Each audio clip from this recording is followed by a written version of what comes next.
The Dukes of Dice are brought to you by Meeple Realty and Tasty Minstrel Games. Check out all their awesome products at meeplerealty.com and playtmg.com. Welcome to the Duchy. It's time for another episode of the Dukes of Dice podcast, a proud member of the Dice Tower Network.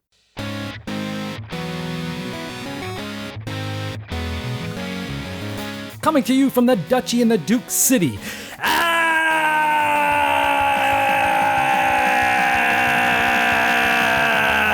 Albuquerque, New Mexico. Eat your heart out, Alex. It's the Dukes of Dice, a podcast about board, card, occasionally role-playing games, and baseball highlights 2045. First mention. Oh yeah, that just happened. Today, the Dukes of Dice are joined by me, Dan King, the Game Boy Geek. We review Iello's Kanagawa. Then we look back at our review of Grand Austria Hotel and our Dukes Double-Take. Then we answer some questions from the Duchy Mailbag. And now, the Dukes of Dice. Hey there, everybody. Welcome back to the podcast. This is Sean. And Dan. Dan King, the Game Boy Geek, as I live and breathe. How are you, sir? Fantastic. I am so excited to be back. Love the podcast, and it's just so fun being here. I had to turn down my mic as you were reading the intro because I was laughing so hard. That was the most boisterous Albuquerque we've ever had. Well, I wanted to do, our friend Alex some justice, and I want him to hopefully, I have a feeling he's listening to these as he's traveling around the world, and I wanted him to listen to that and just smile and go, I really need to get back. Yeah, he's got his Albuquerque title to defend, I guess. I don't know.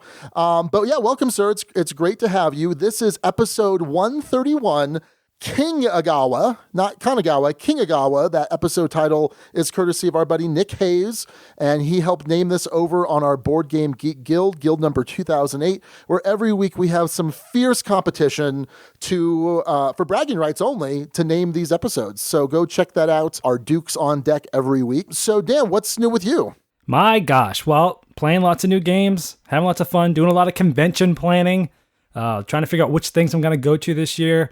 And it's always an exciting part of the year because it's like, the years is really just starting to begin. We're going to look forward to all the new games and seeing what we're going to be reviewing this year, see what's kind of favorite it's going to be. We're just looking forward to a new year, so it's really exciting. Yeah, this is always the exciting time. It's before convention season's in full bore, full bloom, whatever you want to call it.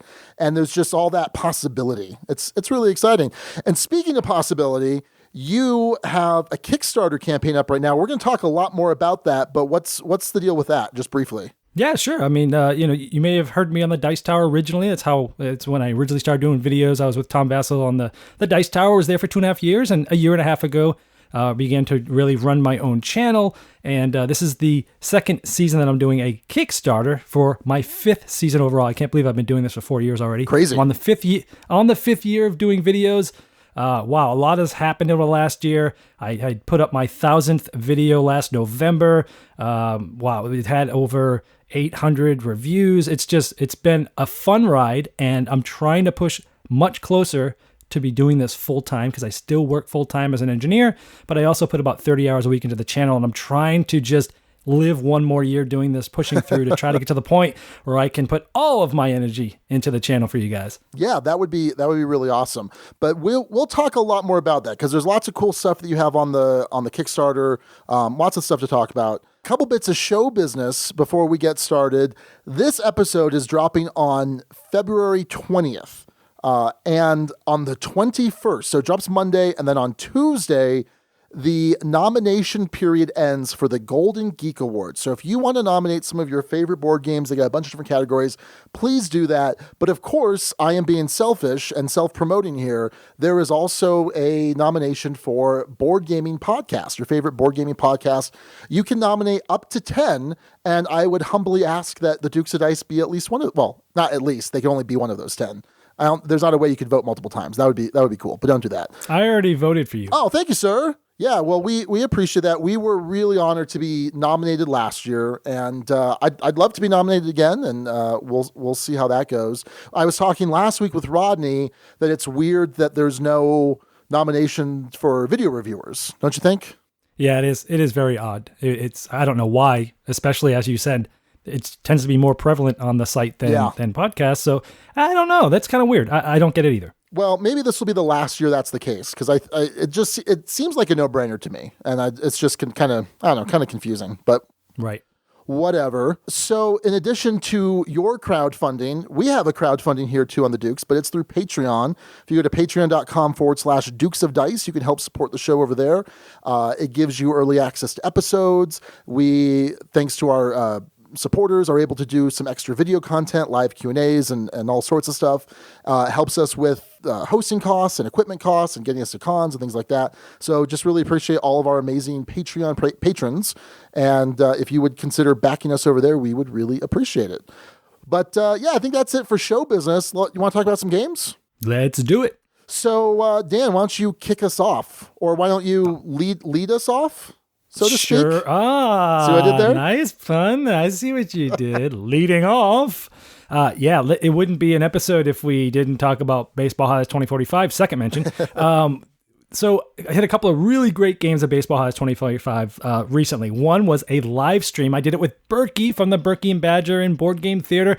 We did a live stream of us playing because Sean wouldn't return my calls. And so that's true. That's actually a true story. I watched Sean and Suzanne play live. It was Star Wars Destiny, and I went, hey, that's cool. They're not even in the same room, and they were able to do it. And I went, hey, wait a minute.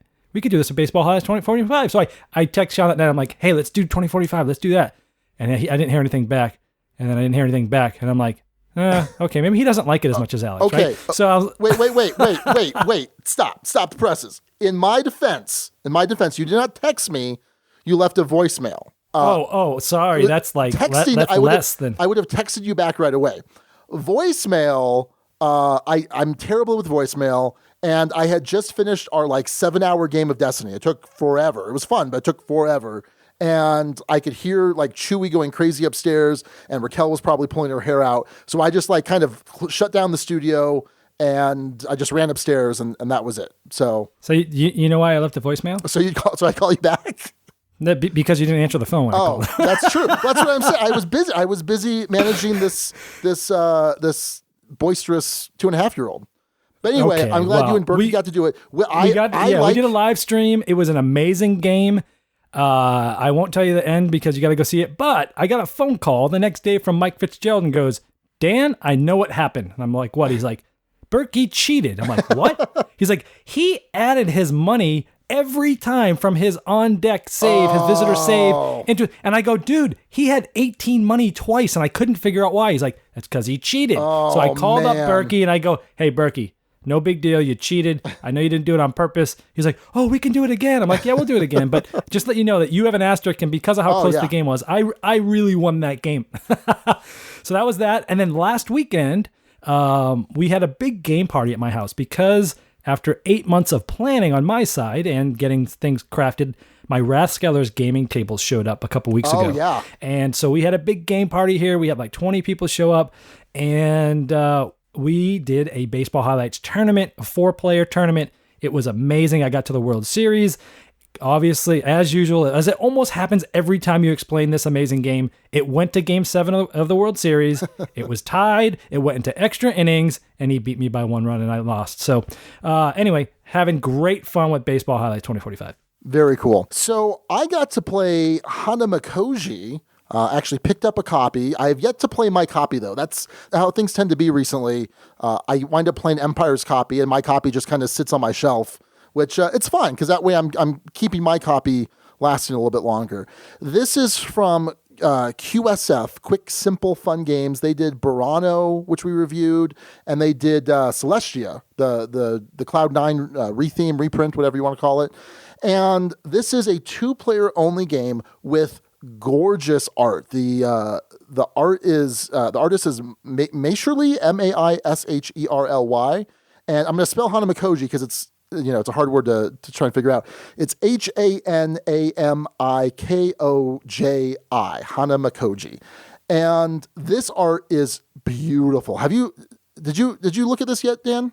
Yeah, I got a chance to play it at BGG Con. Actually, I played against Sam Haley, and I can see why people like this game, but not for you. I did not like it. But I think part of it was that Sam had played it so much, and it's one of his favorite games. Oh, really? That by the time I sat down and played it against him, he like walloped me so badly, like 2 games in a row. I was like, oh, okay, I guess that's how this game works. But no, it is. I can see why people really like it.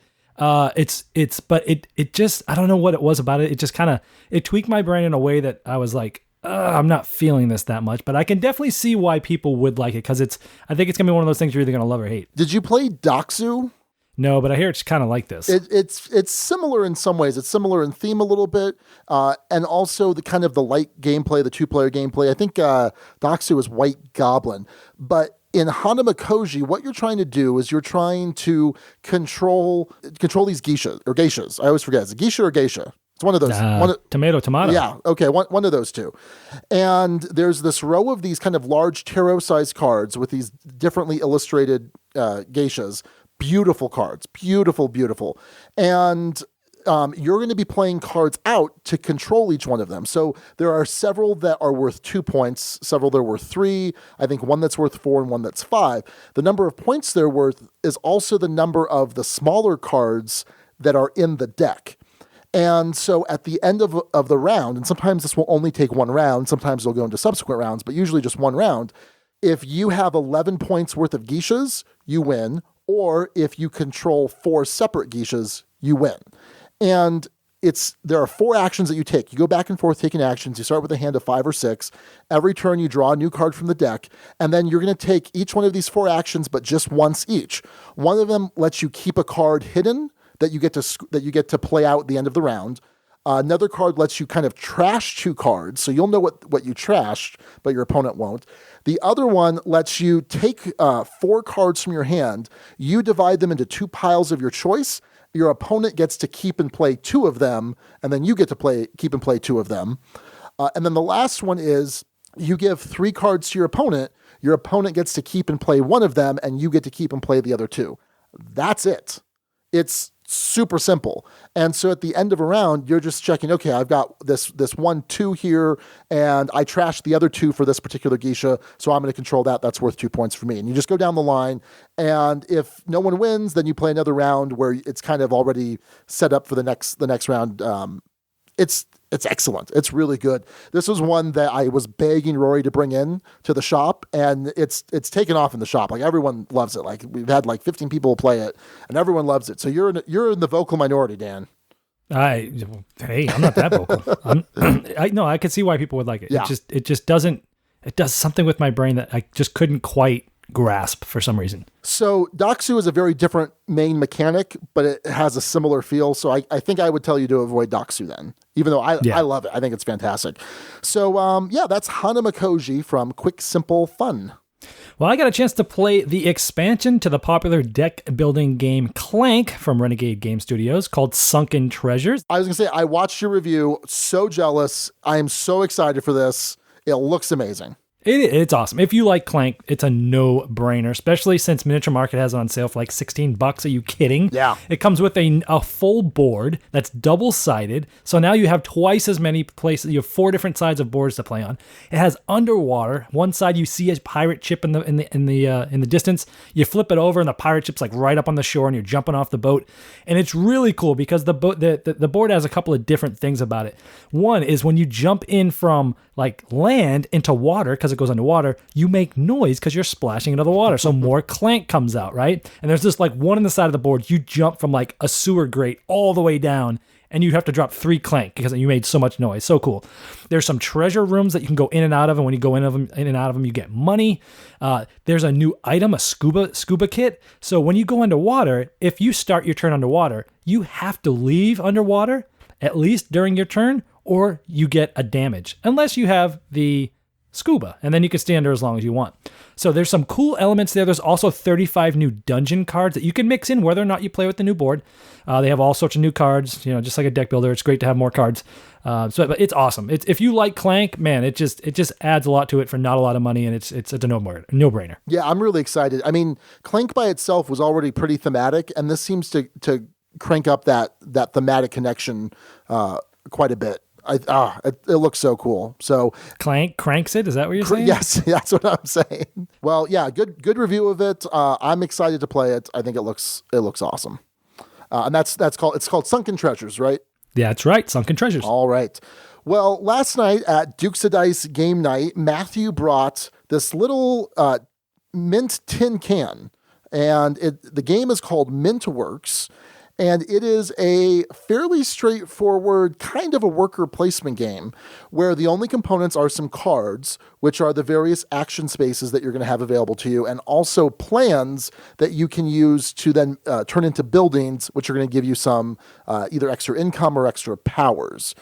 And then as far as the other components, it's a bunch of these little wooden discs, these white wooden discs that look exactly like little Altoids. And all game, I just wanted to eat these things. They look just like Altoids.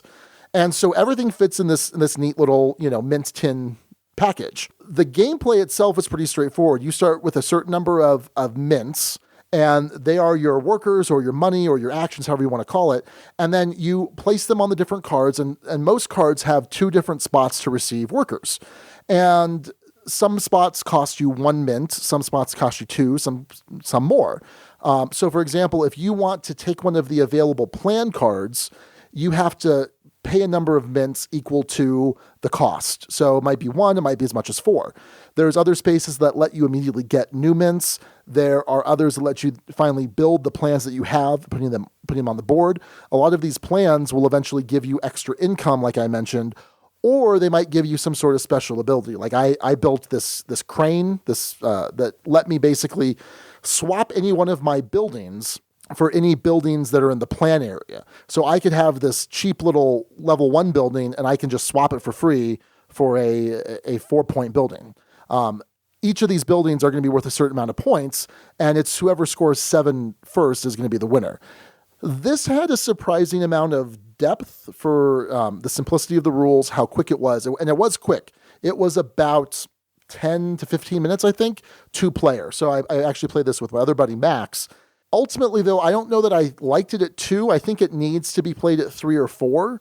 There was just a little too much tit for tat, kind of going back and forth with the worker placement. And by the time I got my engine up, I built this nice little engine. The game was over, which is kind of a frustrating thing to me. I like to kind of crank that engine a couple times. I'm using crank a lot tonight.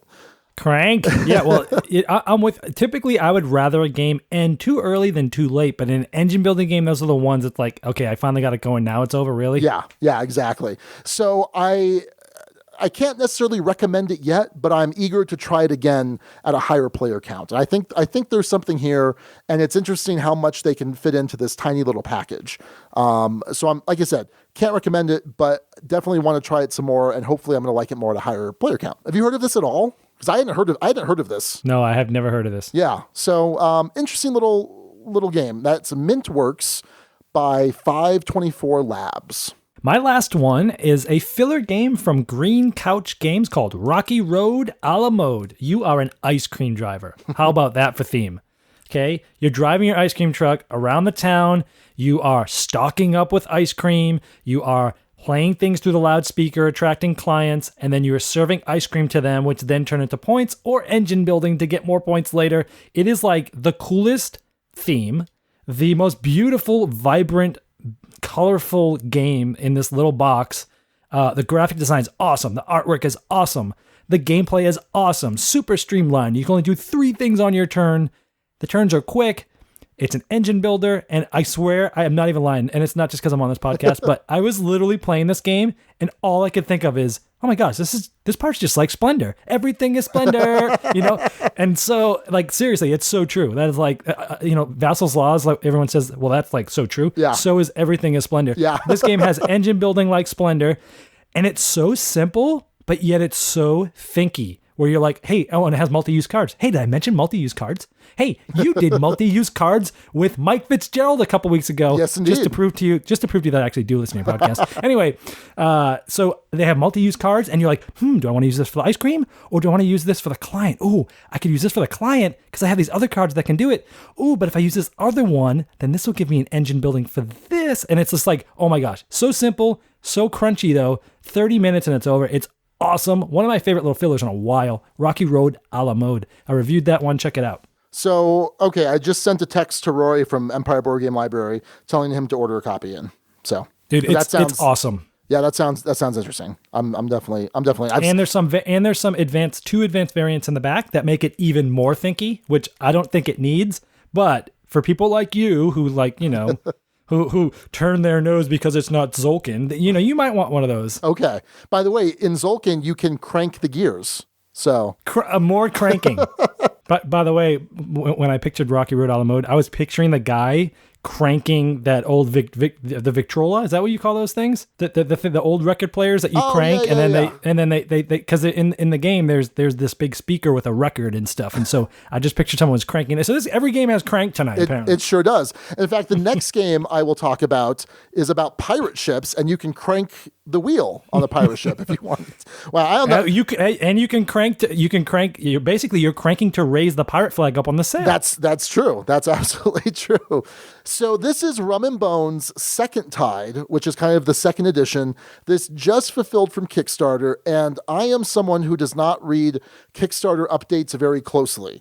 So when my copy of Rum and Bones' Second Tide came in, I expected to get all of the Kickstarter exclusives, all of the add-ons that I paid $1 jillion to add on to, and all that came was the core set. And immediately, righteous indignation, where's all my stuff? And then I went back and I looked at one of the updates, and they said, yeah, just so you know, the core set is coming out first, and then everything else will be coming on another boat. I looked up the boat. I'm currently tracking the boat. 2 days ago, it was off the coast of Africa, off the western coast of Africa. So hopefully it'll be coming into port pretty soon, because the gameplay was pretty fun. I enjoyed it. So this is kind of designed off of a MOBA, a multiplayer online battle arena, kind of like League of Legends, which I have played lightly or played a bit. I'm not a big fan of them in general, but I definitely see their appeal because, those originated from like the different StarCraft and Warcraft mods, which I did enjoy those. So in this, you are playing, you're controlling a pirate crew, and you have a certain number of heroes. If you're playing 2 players, you each have 3 heroes. We played teams of 2, where each team member had 2 heroes. So for 4 heroes total on the side. And you're going to go back and forth, activating either your crew as a whole or one of your heroes. So I'll activate a hero, someone from the other team activates a hero, and we go back and forth. So your heroes have 3 actions, and you can move, you can attack, you have some special abilities. As you kill enemy crew or as you kill enemy heroes, you're going to gain some points. You're also going to gain some coins, and those coins you can immediately spend to upgrade your different abilities, including upgrading your crew. And actually, you can't spend coins for that. But anyway, upgrading your heroes mostly. And then when you upgrade your crew spawn at these spawn points, and then at the different spawn points have different tracks that they follow. So basically, it's this creep of generic dudes going across, because you have these 2 pirate ships that belong to one faction on the outside, and they're both boarding this other ship for the second faction in the middle. And you have these gangplanks, and you can have your heroes swing across. It's a little risky, but it's a little bit more efficient, and it's kind of this nice cinematic thing. I really liked this. This is so much Ameritrash. I mean, so much. It's just a bunch of dice rolling. It's moving a bunch of dudes on these pirate ships. And there were some frustrating moments last night because there's also some card play. And right off the bat, the other team had these amazing cards that just completely nerfed our first turn, just totally. But it was okay. That was fine. That's kind of what you expect. You expect these big wild swings, and that's what it was. So I'm excited to play more of this. I'm excited for all of the other stuff I ordered, all the extra heroes, because that's where there's going to be a ton of replayability in all those extra heroes. This isn't really something that you typically enjoy, right, Dan? No, this isn't my style of game, but I've heard lots of good things about it. Now, you said it's on the boat, right? Is that what you said? The extra, the Kickstarter exclusives and the stretch goal stuff and the add-ons. Okay, so because I was just talking with Sam Healy. For those of you that don't know, I also do a podcast with Sam Healy called The Dice Steeple. It's based off the Tom Vassell originally started it. Essentially, it's a podcast where we talk about board gaming and Christianity, but we also, the big thing about this is we try to bridge the gap and create unity between differing worldviews. Mm-hmm. So we have people on that have different worldviews. We try to create unity, bridge the gap, but we also talk a lot about games. And he just talked about, this past week when I recorded with him, the Rum and Bones expansion Second Tide, and he was blown away how awesome it was. Yeah, Yeah. Did he mention if he had played first edition? I'm sure he did. He didn't mention it. Well, I'm not all that certain what the differences were. I had heard some complaints about the first edition, and then when I heard that Second Tide was supposed to fix some issues, I became more interested, and then I backed it. So, but yeah, I was pretty happy with the gameplay experience. I do think so. Like I said, we played teams of 2. I do think that I'd probably prefer it as a 2-player game. There's a little bit less downtime, and kind of coordinating with your teammates was a little awkward because you didn't want to alert the other side to what you guys are thinking, even if you're whispering or whatever. So I think it's probably going to wind up being a 2-player game for me. I don't think I'll still probably try it at 4 with because I want to get other people to play it. But for me, I think it's going to stay a 2-player game. So that is Rum and Bones Second Tide from Simon. And that's going to do it for our recent plays. Let's go ahead and head on over to the news desk, Dan.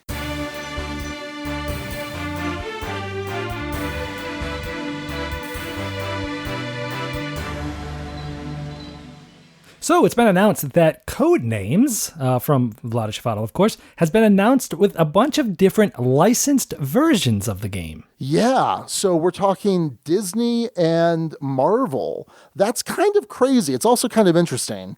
I am a huge fan of Codenames. I think I prefer the original Codenames to After Dark and Pictures.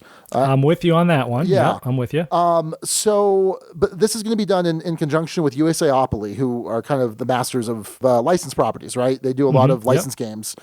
And so I think I'm less interested in Disney, although I suspect that the rest of the family will probably be more interested in Disney, but I'm pretty interested in Marvel. But in either case, it's pretty interesting to think that Codenames is kind of becoming this prolific thing. I mean, it's definitely something that's had a huge impact on the hobby market, right? The hobby gamers. Yeah. And now it's kind of more of a mass market effect. Yeah, I think this is awesome because, even just the last couple of weeks, I've played Codenames with people that don't play games, and one of them were like, "Can I borrow this?" Yeah. And like everyone still, it blows their mind. I still play it and go, gosh, this game is so amazing. And I think it's awesome that it's going to reach more people. You're going to have those people that love the Disney, love the Marvel. Plus, USAopoly has the licenses with Nintendo, Warner Brothers, Cartoon Networks, HBO, Fox, CBS.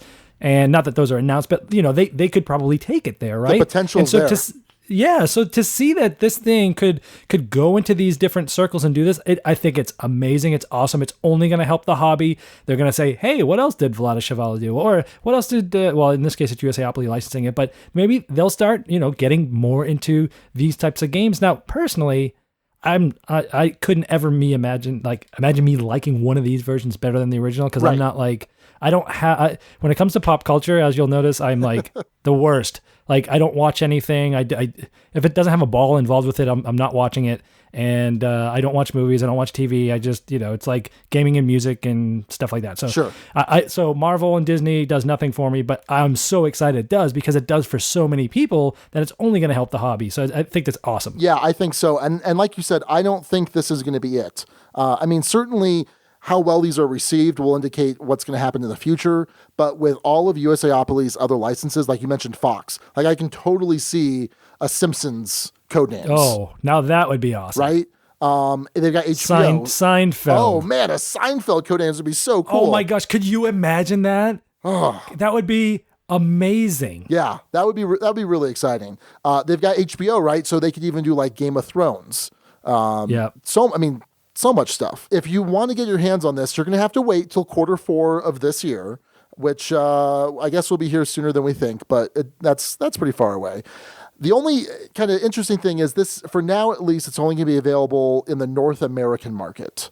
But again, depending on how well this kind of takes off, I'm sure it'll open up elsewhere. So the Nintendo one is the one that most fascinates me. Like, could you imagine looking at all these things and being like doing these subtle hints of like first person shooter or like shooter or Zelda, or like saying something that has to do with everything out there would just be like so cool. Yeah, no, absolutely. I think this is kind of a no-brainer, and congrats to CGE for making this happen, because I think this is going to be, really big for them. Codenames has already been really big for them, and I think this is just going to help them out that much more. So yeah, it's going to be great.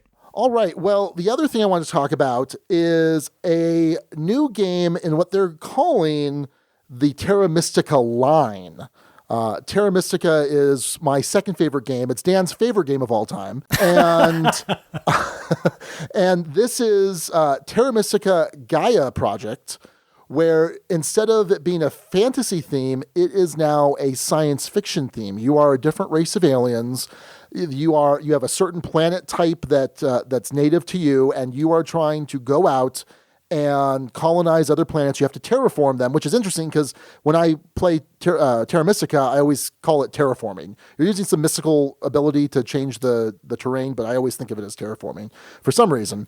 And so what I don't know right now is how similar this is going to be. If this is just kind of a retheme with some minor modifications, or if this is going to have some fairly significant divergences from the main game. It's 14 factions, so it's 7 different colors, and you have 2 different of each.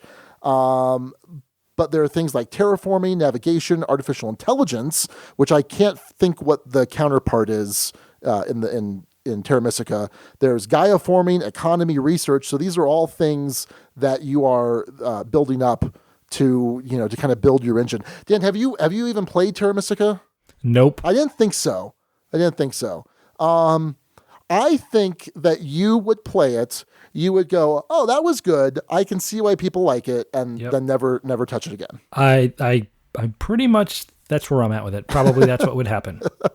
Well, I mean, I can look at stuff like that and go, okay, sure. I see why people would like this, but it's not for me. I could see that, but I never count anything out, but I don't know. After a while, you just kind of get to know what you like, what you don't like. Yeah, no, absolutely. What's interesting about this is that it's a modular board. So Terra Mystica does not have a modular board. So you have these 10 different space sectors that you can kind of put together, so that'll add to the variability.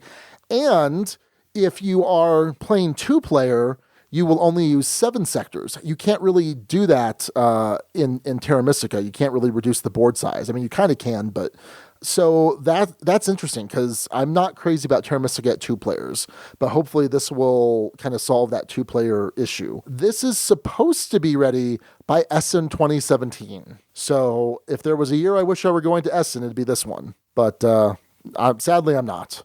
Hey, where are you going this year, Dan? Just out of curiosity. Good question. It's kind of been changing a lot lately. In the last couple of days, some things have shifted. Right now, I'm planning on going to Gamma for a couple of days. Cool. In Vegas in March here next month. Looking forward to going to the CMON Expo. Mm-hmm. That's in May.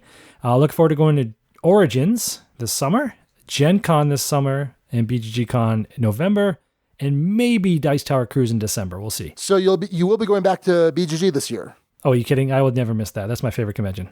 My favorite convention for normal gaming things. Yeah, sure. Now last year, Rocky Mountain Gaming Vacation was my favorite because I got to bring my wife, and it was just an amazing experience. And that's what I'm hoping the Dice Tower Cruise will be this year because we're talking about going together, and we'll go out and do our normal cruise stuff during the day, and then I'll go play games at night. And that might be like a similar feel. Sure. But for me, just going as a gamer, like BGG Con is my favorite, so I never miss that. Yeah, I think we might try and do the cruise in 2018. Okay. Haven't decided yet, but I agree. I think it's a different feel to it. But yeah, I'll be going to Gen Con, so we'll need to hook up. For sure. All right. Well, the last thing I got for you is a quick interview with a buddy of mine, Daniel George, who's running a Kickstarter for Dragon Brew. And I just want to kind of pick his brain about preparing a Kickstarter, a board game Kickstarter, because he put a lot of work in up front, and it's kind of paying off now that the Kickstarter is in full swing. So let's go over to me and Daniel George to talk about Dragon Brew. All right, sitting down with Daniel George. Daniel, how you doing, buddy? Hey, living the dream. Hey, Sean. Thanks for having me on. So you and I we became friends over the last couple years just online, which is kind of a weird thing that happens in board game media and in this community, right? It does. Actually, I listened to your first episode in the garage while I was working on Dragon Brew prototypes, actually, of all things. And and I reached out to you or something because I was starting a podcast, and it was awesome. It was great. Board Games and Brew, right? Yep. Board Games and Brew, which we don't do as often as you. You've proven that you are more dedicated. It's hard for me to make games and do a podcast every week. It's impossible. Yeah, no, absolutely. So you guys currently have a Kickstarter up right now called Dragon Brew, right? You mentioned that. Yes. How is that going? I think we're about by tomorrow, or by the time this thing airs, we'll have unlocked our first 3 stretch goals, which is great. It's competitive. It's tough. It's fun. And I'm glad that I did all the work I did up front, because I don't think we would have succeeded without it. Just very briefly, Dragon Brew is an interesting kind of worker placement action selection game where you are trying to brew these beers to please the judges who are looking for different things in their beers. And we've talked about it previously on the show. We did a Kickstarter preview video that people can see on the YouTube channel. But what I was really interested in kind of hearing from you is what you did before day one, before the Kickstarter even started. Did you take any steps to help ensure your success? Yeah, I would just say, first of all, that one thing about the board game community is that there's a lot of people out there who will share a lot of information. So there's several other people I've backed their Kickstarters in the past. Ben Haskett from Undyne Studios, Michael Coe from Gamelin. I reached out to them actually through my podcast, and then I started asking them about their experiences. Sure. And I started the prep work for this campaign actually February of last year. And the main things that were important to me is that I've backed a lot of Kickstarters, and there's certain things that really bother me. And the first thing I wanted all the art done so that it wouldn't be a year waiting for even get to the printer. And sometimes, I feel like it's like a strange surprise when 18 months later the game shows up and you totally forgot that you actually backed it. Yeah. That happens to me. So, having the art done up front. Gaming there's so many games. I mean, I'm sure you know, right? I mean, I think it'd be impossible to even for you to review every game that comes out every single month. Oh yeah. So you have to create a community, you know what I mean? And I sent it out prototypes very early to game conventions. And I sent you a copy, right? Yep. You're one of my play testers. And I think building a community, sharing information, I talk to I work in a business where they kind of hide information. And I'm like, look, and they hear me, oh my God, you put your game rule book out in advance? People can play on Tabletopia for free? Why? And I'm like, because that's the way it is, So, we put the game out in Tabletopia. We put the rule books out there. I reached out to so many people. I think you have to be, and even in retrospect, into this campaign, I probably even could have done a better job. I mean, Oh, sure. Yeah, you're never 100% ready. It's like having a baby, right? As you know, you're never 100% ready to be a parent. I don't think you're never 100% ready to have a Kickstarter launch. So, but I think having that time, and I never felt rushed. I had plenty of time. I had a plan. All the files are ready to go to the printer. The other thing, we have several of us, a couple of my friends that are actually responding to people who back the Kickstarter. So there's some social interaction with folks. I don't want it to be the void where you just dump your money and you don't hear from anything. We always think it's really important to have a personal touch. I guess that's a lot. I mean, is there anything else that I did in advance? I think that's it. Well, but I think that's big. Like you mentioned, the art. I'm waiting on a game. It's been 2 years, and the art's still not done. And on top of it, not only is the art not done, but some of the faction decks. I'm not going to mention the game, but some of the faction decks haven't been fully play tested yet. So I'm like, well, wait a second. If you're sitting there waiting on the art, why isn't this other stuff done? And for the most part, everything for you is done, right? Yeah, you had a beta version of the game. And I think for the past, we still play test. I play tested last night, if you can believe it. And, I sent it to 20 different blind play test groups. So I spent a lot of money spending those prototypes, but I think it was worth it because for me, the hardest part is the rules, right? Sure. So getting a good rule book together, and testing the game. Now, our next Kickstarter, the game's been done for a year, and we're probably something we're going to do next year. But I'd like to have that time to test it. I hate it and I'm sure you've backed some Kickstarters, I don't want to mention any names, where I felt like it was half-baked. Oh, yeah. Oh, half-baked, no. I'm sure, I make less money than I could and I spend more time than I should, but I feel like at least I'm producing something that I'm proud of. That's it for me. And I got to have fun. I got to feel proud about the things that I do, because I'm not doing this for the money. Yeah, and I think that's the key right there, because I think there are a lot of people that go to Kickstarter with the intention of making a quick buck. Oh, yeah. And I think that is clear in the finished product, and I think that's also clear in failed campaigns, because that lack of preparation, I think, stands out like a sore thumb. Yeah, I totally agree with you. And I mean, our goal, we're a group of friends that form August Games, and we're gamers. We're just like everybody else. And we said, look, let's just do one Kickstarter every year if we can, and we'll build an audience, and and we'll have fun, and we'll make some money maybe. And as long as I feel like we're not losing too much money, we're having a good time, we're contributing to an industry that we all love, then that's our kind of thing, that we kind of the one motto we stand is that have fun. We got to be having fun and helping people have fun, or there's no sense in doing this. Looking then at Dragon Brew, you guys are just shy of 30,000 right now. Yes. And at the time of recording, 15 days to go. So that's the halfway point, right? Yeah. Somehow I accidentally made it 33. I thought I mathematically picked 30, but I screwed up. Oh, okay. So, 33. Halfway through. Yeah, you can't change it once you start. I didn't want to stop it.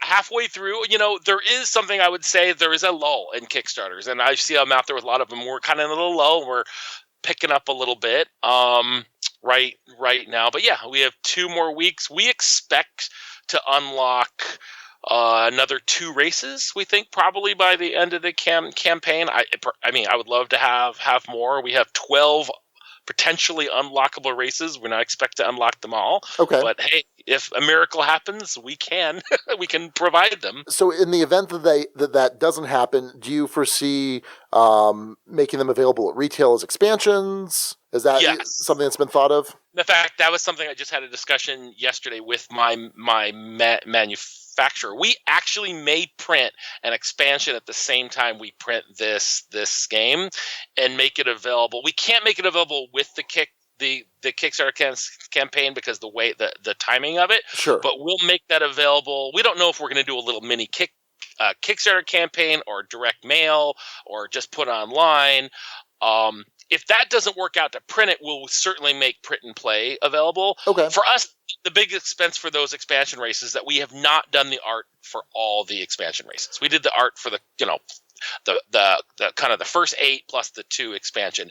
So the big thing is we just have to recoup our art costs. And art costs, aside from the printing costs, was the single biggest cost. Oh, sure. For this campaign. So if we feel like we can recoup the art, our goal, and this is unofficial, but I think our goal is for $8 to $10, and including shipping, you get 4 races, which is pretty good, I think. If someone has watched any of the preview videos, they've gone and looked at the Kickstarter, they're still on the fence about backing it, what would you tell them to kind of shove them off that fence? in the right direction, the direction to back it. Give me your money. No. What would I say? I would say this is that,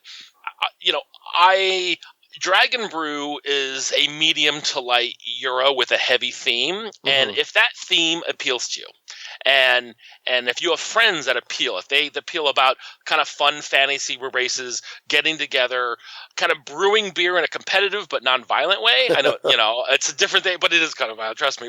We've tossed quite a few beer ingredients at each other at many games, but that's what I would say. If the theme appeals to you, if you want a fun game that has a lot of theme, that's really, in my opinion, medium to light, pretty easy to pick up. I mean, I've played it with my wife's parents. I've played it with my parents, and they were able to pick it up. Yet I've played hundreds of games, and I still enjoy it because I think it's got a lot of replayability, especially with the additional races.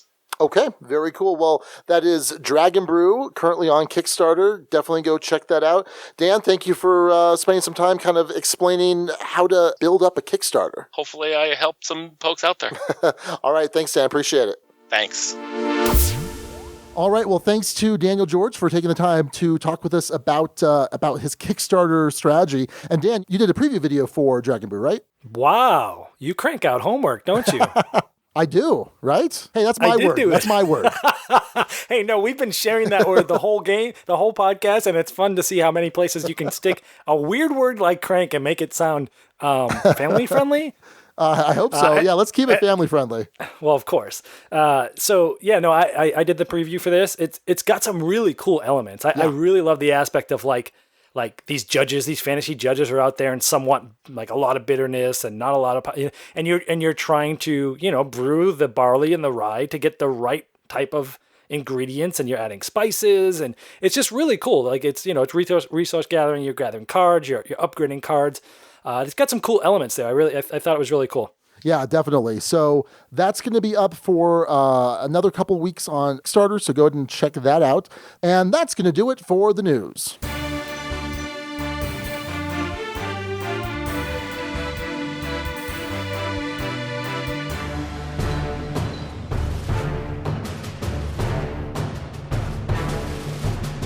Conan, what is best in life? Crush your enemies, see them driven before you, hear the lamentations of their women. So I think we all know that I should probably just leave the Arnold Schwarzenegger impressions to Alex, but he's not here. So Ares Games put out Age of Conan, the strategy board game, not to be confused with that other Conan game that's out there right now. This strategy game has so many pieces, so many components, and if only there were a way to organize them easily. Oh, wait a second, our friends over at Meeple Realty have a solution. The Barbarian Highlands insert for Age of Conan. This is an amazing laser-cut wooden insert. These are easy to put together, super durable, and it's going to help keep you organized so that you can get your plays of Age of Conan in more frequently, set up and put away with ease. Hey, it's even got a pretty sweet dice tower. So go ahead and check out the Barbarian Highlands insert from Meeple Realty, but while you're at it, check out all their other amazing products. They have a huge line for some of the most popular board games. And on top of it, if you want to save 10% off your entire order, you can use the promo code Dukes of Dice MR2017. That's Dukes of Dice MR2017, 10% off your entire order. That's fantastic. So go check out meeplerealty.com. Think inside the box. So this week, we're going to try our hand at painting some Japanese masterpieces and also deciding which parts of the cards we actually want to use. It's Kanagawa. All right, so Kanagawa is published by Iello Games. It's designed by Bruno Cathala and Charles Chevalier probably. The artist is Jade Mosh. And Dan, we mentioned earlier multi-use cards, and this game has that in spades, right? Absolutely. On its surface, it's a pretty simple game. You're going to be drafting these square cards, and you can either use them in your studio, which is going to give you either additional types of paint, or it's going to give you some extra paint pots, which will determine how many different colors you can paint each turn, or it's going to give you some arrows, which will let you move your paints around more frequently. There's some first player interactions and a couple other special abilities. So rather than putting the card in your studio, if you're able to actually pay the requisite paint colors, you can instead put it in your print. And we're going to be tucking these cards either way. And these prints are going to have some beautiful art on them, number one. But in addition, it's going to have an animal or some type of person or a building or some bonsai trees that are going to be used to score these different diplomas. There are these objectives that are looking for a certain number of trees or a certain number of different people.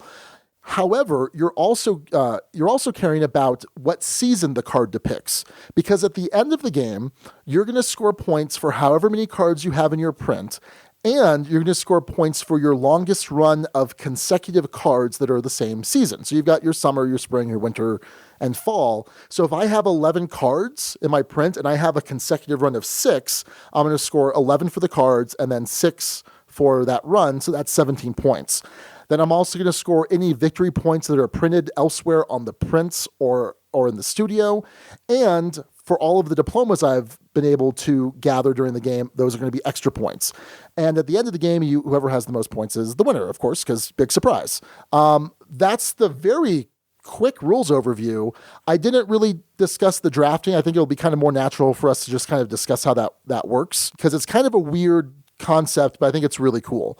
So what are your initial thoughts, Dan, on Kanagawa? Well, I had a chance to play this at Gen Con last year. I was doing an interview with Bruno Cathala, and he had some not prototypes, but like some stuff that's not out yet that only he had a copy of, Sure. And I got a chance to play it once with him at Gen Con, and even in my first play, I was like, whoa, this is really cool. I can't wait till this comes out so I can try it some more. Your initial impressions are, wow, this looks really cool. The components are really cool. Oh, it's got great mechanisms too, and it's beautiful, and it makes you think, but yet it's quick. So initial impressions are like, wow, this could be something special. Can't wait to really get into it. Sure.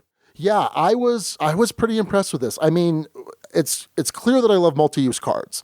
And really there's only two uses. It's either in your print or in your studio. So you're not going crazy with multi-use, but it's certainly there. Because in addition, you're taking into account, do I need this particular color? Or is it giving me some other special ability? Or is it going to be worth some points? Or do I really want this print?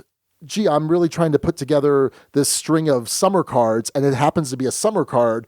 I don't care that it happens to have, bonsai trees on it because I'm not in the bonsai game, but I like the fact that it's summer. So a lot of different interesting choices here for what on its surface is a really simple game. But I think it definitely requires some deep thought in trying to put together, trying to make those best choices, because it's not just, well, whatever I get, but there's an interesting depth of play here, and it's such an easy teach. And whenever you have that easy teach, but significantly deep gameplay, I'm likely to be a fan. And so far I'm a fan. I think it's pretty solid. What about the rule book, Dan? Did you find it was easy to play this game from the rules?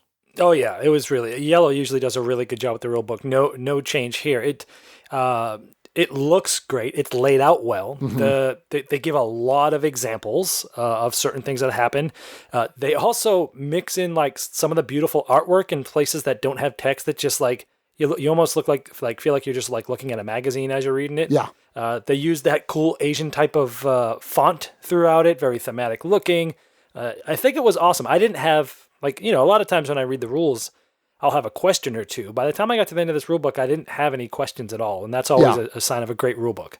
Yeah, I think so. I think it's a pretty solid rule book. The only thing I would say is that just make sure when you play this, you understand the terminology of the card is called a lesson. If it gets tucked down below for paint or whatever, then it is in your studio. But if it is, if it's up top as the painting, then it's in your print. Yeah. And the reason you need to know that is because when it gives you details for how the different diplomas work, it's going to reference those things. And so there was some initial confusion because we hadn't really solidified that terminology. Oh, and also the different colors are called landscapes, which was kind of weird. So the colors in your studio are landscapes, and intuitively, I would have thought that those would be referencing the prints because they're actually painted landscapes. But other than that, I think it was fine as long as you just kind of go in and just understand that terminology, because again, those diploma descriptions do reference those. Well, this is probably one of the very few games I could probably count on two fingers last year that the first time I played it was taught by someone else. In this case, it was Bruno. Yeah. So this was the first time that, very rarely do it, but I still read the rules, but I already knew how it. So maybe that's why I didn't pick up on that. But I think your comments are totally valid. Yeah. And in fact, I'm in the same situation. Bruno Cathala did not teach me, though. It was our buddy Matthew.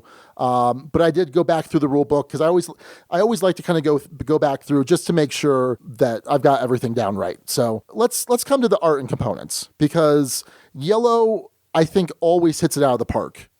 They totally cranked it out of the park, and I think this is no exception. Yeah, I mean, when Bruno opened this thing up, because it wasn't in a final box, it was just like in an unmarked box or whatever at Gen Con, and he flips this thing out, and I'm like, this is your mat, right? Like, that doesn't come with the game, right? And he's like, no, this is the real mat, and I'm like, what? This comes in the game? He's like, yes, it's bamboo. Wouldn't you think? And and I'm like, oh my gosh, that's so funny. Like, it comes with if you guys haven't seen this, it comes literally with a bamboo mat, not a mat that artwork looks like bamboo. Like, it's really bamboo. You unroll it, and it's there. It's like, oh my gosh, are you kidding me?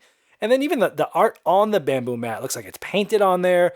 The cards themselves, I mean, you get done playing this game and you're like, you think you're looking at Takedo. Yeah. Right? Like this beautiful thing. And you're like, to me, it's one of the most stunning table presence games that had come out last year, period. Yeah, the art is fantastic. So it's meant to kind of mimic the art style, the Japanese woodblock art style of Hokusai, who did that famous wave over Kanagawa. By the way, I don't have that all off the top of my head. I looked that stuff up, so I'm not a big art buff, but I love that art style. I love that Japanese woodblock style that kind of started in, I guess. Well, I don't know if it started in, but with Hokusai, it was popularized in the mid 1800s, and so the art is just fantastic. It is so good that actually I was literally, this came in runner up for me for art of the year. Scythe ended up winning it for me. Okay. For reasons, because it's just out of this world. But this, to me, I was like struggling this or Scythe for art of the year. That's how much I like this. It's watercolors, right? So it's different. You got to kind of like that style.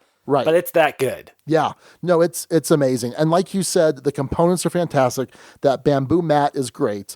And the paint. Yeah, the little paint pots. So there are these little brown paint pots, the little kind of dowel sticking out. That's the brush sticking out of the pot. And I had some people kind of complain about those because they looked weird or they got knocked over or something. I liked them well enough. I thought they were fine. I think they're awesome. Yeah. So overall, I mean, this is exactly what I would expect from Iello, and that's great. I mean, I think we have high standards for them, at least I do, but that's because they consistently put out just an amazing looking product. Right. And this is no exception. So speaking of that playmat, right? The reason you need that playmat is because that is where you're dealing out cards that are going to get drafted. And so I want to kind of talk about how that draft works. So what you're going to do is you're going to deal out one of these square cards for each player in the game. And on this mat, it has spots for each card, but some of them are colored red, which means you're going to put that card face down. And the back of the card is going to give you an indication of what it's likely to be, what color is going to be required, or what color it will provide, or what type of painting it will be, but it's not guaranteed to be that. So what's really interesting is after you put out, say there are 4 players, and you put out the 4 cards, the first player has the option of taking any one card that's out there. But if they take one card, then they're done taking cards for the round. Because then if everyone passes, then you're gonna deal out a second row of cards. And now the first player has the option of taking all of the cards from one column. And you're gonna do this up to 3 times. And that's such an interesting draft style for a couple different reasons. Number one, there's almost a push your luck. Like you're looking for a certain type of card, but let's say that I'm last. Let's say in a 4-player game, I'm going last, and everyone passes on that first call or first row, and everyone else passes on that second row. Well, at least here, I have first dibs on 2 cards, whereas if I wait till the next round, I'm going to get the last pick, and it's going to be whatever I happen to get. So that's an interesting decision of itself. Plus, what's interesting is, let's say that me and Dan are both competing for number of bonsai trees. Then if I'm going to go after him and he gets his bonsai tree, he's going to win the diploma.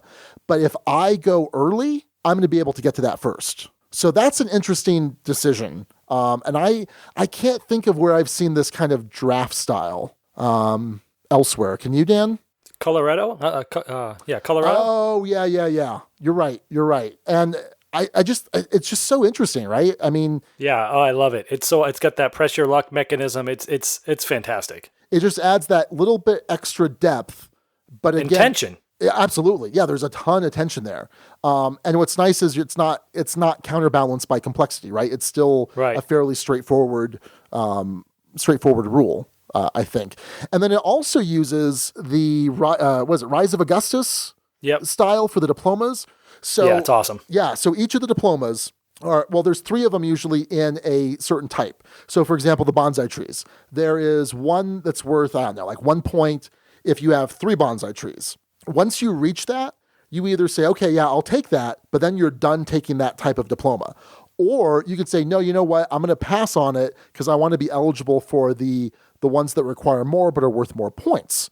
And at that point, you're no longer eligible for that one that you passed on for the rest of the game.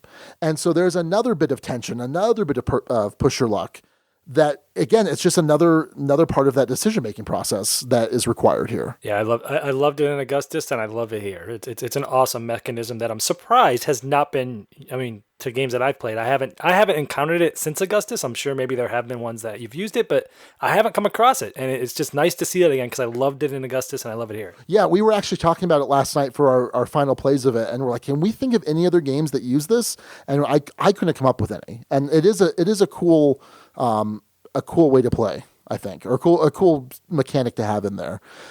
So what, in your mind, what are the highlights of the gameplay here? Like, what are you getting out of this game that you might not be getting out of some other games? Yeah, I mean, you've mentioned the three major things, right? And so, yeah, it's the tension of the drafting and the pressing your luck. You know, can I wait one more round, or is this guy really going to steal it from me, right? So you've got the tension of the drafting.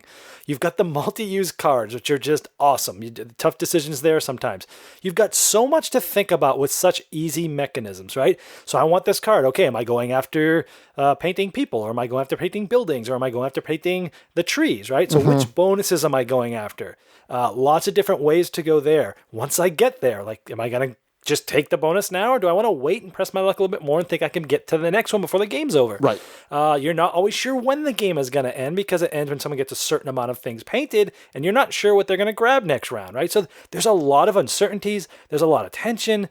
And again, the mechanisms are simple, but I think there's so much depth here for how easy the game is, and that's why this game is so well liked by me, because that's my sweet spot. You know, my depth to complexity ratio is great on this one because it's easy to teach, easy to understand. I taught this to two of my wife's friends who are not big gamers, but they've started to play games like Karuba and Mysterium. Like they're getting there, and I taught them this, and they caught on real quick. So it's not a tough teach.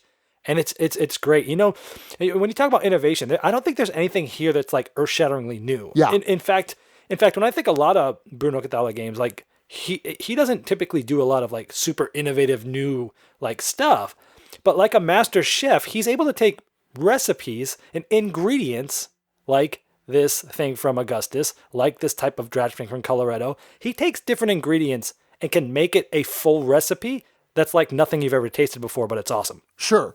And to go along with that analogy, you know, he adds something like there are some extra bonuses to the diploma tiles that you can get, which when you think about it, it's kind of like you're taking a pepper mill and you're just cranking that little extra bit of spice on top. Anyway, that was terrible. Nice one. That was a lot of work. That was a lot of work to get there.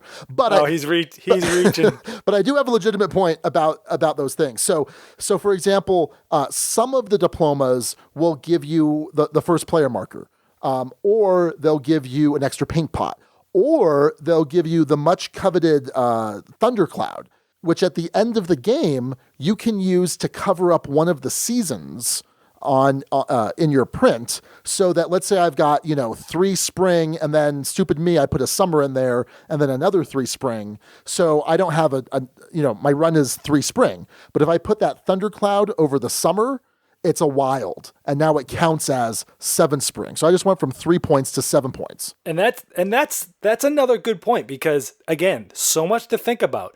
Do you want to go after certain things you're painting? Do you want to go after the special abilities and extra points? Do you in the studio, flipping them that way? Do you want to go after I'm just going to try to get as many of the same seasons as I can painted no matter what, yeah. Right? There's so much to think about. And the first time I played this with Bruno, I ended up getting the 11 cards to finish the game. I had everything the same season except 2, and they were next to each other, and I got 2 clouds with the rain, the lightning, yeah. And I was able to get so many bonus points that it totally cranked up my score that I beat him. Yeah. And I think, to kind of channel Alex, he loves when there are multiple paths to victory. And I think this game has this in spades. I mean, it is, like last night, kind of like you were saying, I had 4 fall, and then I had something else, and then another couple fall, and then something else. So what I decided to do was, for the next couple turns, engineer the cards that I put in my print to give me the exact diplomas that would give me both thunderclouds. And it worked, and it was awesome. I wound up having a run of 10 fall cards or whatever out of 11. That's awesome. Yeah, it was super cool. So whether you want to go a heavy diploma strategy where you're just grabbing as many diplomas as possible, or you want to try and maximize those seasons, or whatever, there are so many different ways to play. And you could even just be like, oh, I'll just kind of do a little of everything. And for the most part, scores were pretty competitive. I saw. Yeah, me too. So we didn't really talk too much about how you paint these prints, right? Most of them require one color of paint, one single pot, right? A couple of them require two of the same, so like two blue, two green, whatever. And It's kind of interesting because once you have your two initial pots placed out, you could only ever move one of them a turn. And it's this idea of you having to like clean out your brushes and move them from one pot of the paint to the other. So it definitely, you might say to yourself, wow, I really need more pots of paint, or I really need these arrow symbols, which let me move more things from turn to turn. Because even if I have 3 cards that I get from the draft, I may not be able to paint all of them if I only have 2 pots of paint. Or if I have 3 pots of paint, I still may not be able to paint all 3 of them if if they're not the right color. I don't have enough movement to move them around. Exactly. Yep. Man, you know what I'm doing right now? And I am. You're getting excited and you want to go play it after we're done recording. I am. And I'm getting ahead of myself, but I think I got an idea. I got an idea. Yeah. After this podcast, I'll call you. You cannot answer and I'll leave you a voicemail. Okay, perfect. But here's what I'm doing. I think I just talked myself to a higher score for it. Yay! But anyway. I think I helped lift you up too, though. Yeah, I think so. You know what's funny is I do the same thing sometimes. Like it's funny because when I review a game, I can do the exact same thing you do. Like when I shoot the overview of a game, I shoot it before I shoot my intro and my final thoughts. Okay. And a lot of times I can be swayed at the last minute as how excited am I showing you how to play this game. Yeah. Like sometimes I'll be like, oh my gosh, I cannot wait to play this again. And I'm like, it does. I go right to my final thoughts and that gets there. Or sometimes I'm playing a game that I was like lukewarm on. I thought I liked a lot, but then I wasn't really excited getting it out and putting it together and talking about it. I'm like, that really does tell you something, right? Yeah. And sometimes it can definitely at the last minute change your stance a little bit. Yeah, no, that definitely can happen. And I've noticed I've done that sometimes here in the podcast as well. But the more I think about this, I mean, I love multi-use cards. The art is fantastic. The depth of decisions are just terrific. And theme-wise, does it feel thematic? What are you looking for in theme from this game? You mentioned a lot of things there about moving the paintbrushes. It's like washing your things out. Or am I going to put it in my studio and spend time studying, which allows me to get different paints and allows me to learn how to use different things on different items. And so if you look at it from that standpoint, I would say it does actually, the theme does match the mechanisms. Yeah, I think so. I think it's fairly thematic for what it is. Yeah, I mean, it's not a thematic game per se, but it's not like a mechanical, just purely mechanical either. I think there's a good amount there. And when you think of theme, like a lot of times you subjectively think experience, and even though, like we just mentioned, some of those things do match quite a bit. Maybe not everything matches to theme, but the experience is when you sit down at this bamboo mat and you look at these pictures and you have these paintbrushes that are physically in your hands that look really cool. Yeah, like you really feel like you're painting that stuff, and so the experience, regardless of every mechanism is thematic or not. The experience is like you feel like you're painting. Yeah. And then when you're done and you have this beautiful like vista print in front of you, no, I didn't just paint that myself, but it's always cool to look at and it's always cool to admire. And absolutely. It's just a good whenever you can finish a game and feel like you built something, that's always something that I enjoy. Absolutely. Yep. All right. Well, any last thoughts before we jump into final thoughts, Dan? Let's go. Final thoughts. All right. So here on the Dukes of Dice, we do a 6-point rating scale. A 1 is poorly designed but playable, not necessarily fun. On the other end, a 6 is an all-time favorite. That's a contender for the top 10. Dan, why don't you lead us off? What are your final thoughts and your score? So if I did my year-end top 10 games of 2016, And this was number 3 for me. That's how much I like this game. I mean, it was my 3rd favorite game of the 270 that I reviewed last year. That means it's pretty high. Yeah. I don't know if it's in the contender for my top 10 of all time, so it is an absolutely solid 5 for me. Okay. A great game. Will rarely turn down a play of it. Absolutely. You would never, ever go be like, hey, you want to play Kanagawa? And I'd never be like, yes, I don't, that's always what I'd be saying. Yeah. Do you have a preferred play count? Player count? I've played with all the player counts, and because of the way that the bamboo mat scales, and by the way, I don't think we mentioned this, the cards that come out that you're drafting, some of them are face up and some of them are face down. Yeah, I mentioned that briefly. Yeah, so it's like, there is even more of a intrigue or element to it, and they're placed perfectly. So I've played it with all player counts, and I think it's equally excellent with all player counts, which is hard to do these days, Yeah, I would probably shy away from 2. I don't think it was terrible by any means at 2. I think 3 is probably the sweet spot for me, but I'll play it at 4. But yeah. So last night, after I got my final plays of this in, I talked myself into a 4. A good game worth playing just all the time belongs in the Duchy. I'm like, yeah, it's going to be a solid 4. Like I currently don't own this game. I wasn't looking to buy it. I said Empire's got it, so I can just play it there whenever I need to. But like we talked about, I think I talked myself up to a 5. A great game.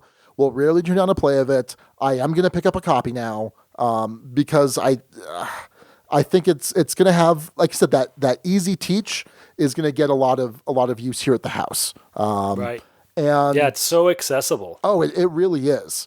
And I can teach this to a new gamer or a non-gamer or, one of Mariah's friends or whatever, and I can still be here playing along with them and enjoying that depth. And so I'm not just kind of twiddling my thumbs because, it's too light for me or whatever. So yeah, a very solid 5 that I'd kind of talked myself into just now, and I think it's deserving. I think it's a fantastic design. What Mike said the other week was right, man. These multi-use card games are just fantastic. And this isn't one that's going to completely melt your brain, but it's certainly going to give it a good workout. Absolutely. All right, well, that's going to do it for our review of Kanagawa. We've got a pair of 5s from Sean and Dan.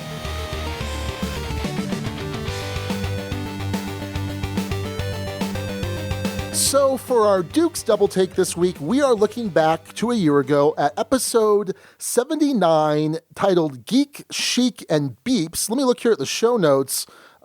Hey, Dan King was here last year. What timing? It's crazy, right? No, that's perfect. So last year we reviewed, you, me, and Alex, reviewed Grand Austria Hotel, which, typically is not your style of game. In fact, that's what you said in the review, right, Dan? Yeah, I mean, Euros that tend to be a little dry are not my favorite thing. But, as we remember, I felt like it was very thematic. It was a cool theme. And it was just a great game. So yeah, for sure. So last year, Alex gave it a high 4. He said, though, that he only ever wanted to play this at 2 players. No way, no how would he play this at 3 and 4. And I think we all kind of noted that there were some issues at 4 players because the big thing in this game, it's a dice drafting game. And it plays in kind of a snake pattern. So in a 4-player game, the first player gets the first choice and the 8th choice because it goes 1, 2, 3, 4, 4, 3, 2, 1, right? And so in a 4-player game, if you're first player, you're just kind of waiting there for a while for it to come back to you. So he said absolutely not at 4, almost certainly not at 3, 2 players only. And I think you and I both kind of said, yeah, probably 3 or less. Yeah, but I mean, there is an official designer variant where you just go clockwise. I still have not tried it. Nor have I. And that going first and last will only happen like once or twice, I think, throughout the game. Right. So it's not like, yes, it takes longer, and yes, you might have some downtime, but I don't know. Yes, it's better with 2 or 3 for sure. I don't know if it's a total like stay away with like, for 4 definitely. Right. Yeah. So last year you gave it a 5. I gave it a 5. In fact, you said that had you played this earlier, it could have made your top 10 games of 2015. Yeah. Do you think that looking back now with an extra year, Absolutely. I've played this a few more times. I think all of them have been at 3 players. Okay. And the downtime did not bother me at all. There was maybe a little bit on those turns that I'm first and last, but again, there's so much to think about when it's not your turn that it still goes by pretty good. So I still absolutely love this game. Like if anybody ever says, hey, you want to play this? I am on top of it, if not suggesting it anyway. So it's still like one of the games that I'm staring at in this room that I do itch to get down and play because it's so fantastic. The only reason why it probably doesn't come down more often is because, well, I'm so busy reviewing games, I don't get to play the games that are around that I love as much. Yeah. And I would have to like relearn the rules a little bit. And so, it's not a complex game, but there is a decent amount going on. So it probably doesn't come down as much because the rules aren't always just completely cemented in my brain. Sure. I have to read it over and maybe take a half hour and do that. So that's maybe the one reason why it doesn't come down as much. But if I wasn't a reviewer, this thing would be down all the time. Yeah. I always play that what if. I'm like, what if I didn't have the podcast? I'd just be playing these 12 games all the time. Right, no doubt. But yeah, I'm gonna keep mine at a 5. I have only played it the one time in the last year since the review, and kind of same situation as you. I think the one thing that's kept me from taking it down is I haven't bothered to print up extra player aids for the different staff cards and the guest cards, because what was kind of weird is they didn't give you like a visual reference for all of them. They just kind of printed their name in a weird spot in the manual, if I remember correctly, and the iconography wasn't always crystal clear. So I feel like if I just had that printed up and I had one for everyone at the table, that I would be much more likely to bring this down. So I probably need to do that. In fact, I just need to do that for a lot of games. I used to be really good about kind of printing up a bunch of extra stuff. Me too. I used to do it for everything. Now it's like very rarely. No, I used to have this whole ritual where, a game would come in, I'm going to punch it, I'm going to organize it, I've got these little containers, I'm going to look up BGG, see what files I can download. And I mean, that's when I was getting like, one game every month, every 2 weeks at most. And now it's like 4 or 5 games a week. And are you ever at a point where you're not putting things away nicely and you just kind of shove them into the box? Especially if it's a review that you're probably not going to play again anytime soon. If I'm picking up after shooting the overview, you can bet. I mean, the people in my game group have and it's funny because when I used to get Tom's leftovers, as we called them, like I would get his and it would be a mess because he had done like the component drop. Right. I mean, it was just mangled parts, stuff everywhere. And I used to give him crap all the time. And now like my gaming group's starting to give me crap because they're like, this thing's a mess. I'm like, well, I wasn't keeping it. I just threw it all back in the box when I was done shooting it. I had to turn the hot lights off in the studio. I was like throwing this stuff in here. So yeah, for sure. But I don't do it like when I'm initially punching. No, not then. Yeah, definitely not then. But if I'm not keeping it, it's just getting dumped in the box any which way, and they're getting it because I usually shoot 5 reviews at a time, right, in a day, like so. So looking over the guild, Royce Calverley said, "Grand Austria Hotel is a great game, a classic example of too many things to do and not enough time. For him, it's an easy 5, and he says that the designer Simone Luciani has become a must-buy designer for me." So, I mean, Dan, if you like Grand Austria Hotel this much, you should give Zolkin another try. Maybe, but I also got to say don't do it. Don't do it. No. You brought me. You just brought something back that I meant to say in this that I was thinking about during the week. Because one of these designers also did the Voyages of Marco Polo, which has been like super hyped up and out of print and super high prices on BGG Market. And I got a chance to play it recently here at the Arizona. There was a game convention here, the Arizona Game Fair. Played it with David Short, the designer of automobiles and such. And I gotta say, I didn't see the love that everybody else was having for that game. I could see why people like it, but it was a little too tight for me. I liked Grand Austria much better. Yeah, and it was funny because I was talking to 3 other people at the convention at the time. One of David's friends, his whole like playtest group. Everybody else agreed with me, and I'm like, that's interesting that I'm hearing this now because almost everyone has been telling me that Voyages of Marco Polo is so much better than Austria Hotel, and then I'm like not feeling it, and then all these other people are like, oh yeah, no, I feel the same way you do too. And I'm like, oh, okay, well that doesn't seem to be what the thing is going online. Yeah, I wouldn't have expected you to like it. Alex wasn't crazy about Voyages of Marco Polo. I love it. I think it's fantastic. Do you think that in Grand Austria Hotel you gravitate towards dice drafting? Because I know like you were a bigger fan of El Gaucho than I was. I was. Yeah, I love dice drafting. But I guess Marco Polo's not dice drafting, No. but it's still dice using, right? It's like similar. So I don't know. I would still lump those together as like similar type of mechanisms. But no, I think for Grand Austria, I think it was just it's just the theme. It makes sense. There's a lot of tension. You feel like you want to do too much when there's not enough time. There's the different things like the Emperor track and the cards and synergies with the cards and, going after different goals of like maybe a column of red doors. And then there was just, I don't know, everything of it spoke to me where almost nothing spoke to me of Voyage other than the cool special abilities that everyone talks about that is really cool in Marco Polo. But other than that, it was like, it was a meh for me. So, interestingly enough, I currently have Alex on Facebook messaging. He wanted us to talk about, I guess, how the thimble from Monopoly got tossed in our news segment. I said, sorry, we've already recorded that. So I'm going to ask him real quick. Grand Austria Hotel. Isn't this exciting radio? So currently he is in Koh Lipe, Thailand. Well, I hope you text him on that Facebook and say, I can't wait for you to listen to the intro of this week's podcast. Dan can't wait for you to listen to the intro to the podcast. And maybe he'll call me and I won't answer, and he'll leave me a message, and the circle of life just continues. So Alex says it's going to stay at a 4 for him, Grand Austria Hotel. When I told him, you can't wait till he hears the intro, he said, oh, dear God. I think he has a feeling. And then he says, and I need to give Rodney crap for not even trying on the Albuquerque. Oh, he knows. He knows. He knows me. He knows me, doesn't he? Yeah. All right. Well, see you, Alex. Thanks for checking in.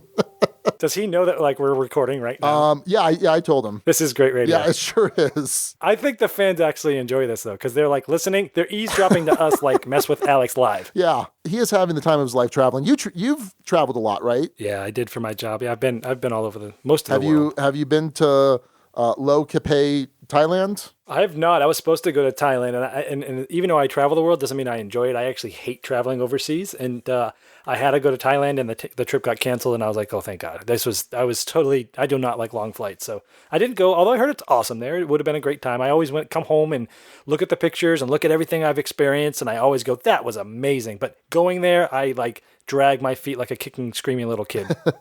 Well, this was kind of a disjointed Dukes Double-Take, but again, I think it's awesome that we're here the very week of last year's. Like it could have been last week, could have been the next week, but it was the perfect timing. Okay, so next year when the Kickstarter launches, we've got to figure out in advance what is the week that we would need to have me do we'll have to do the first ever triple take? Yeah, we could do a triple take. Sure, why not? So this week we're going to be discussing Dan's Kickstarter for Season 5 of the Game Boy Geek channel and answering some of our listener questions.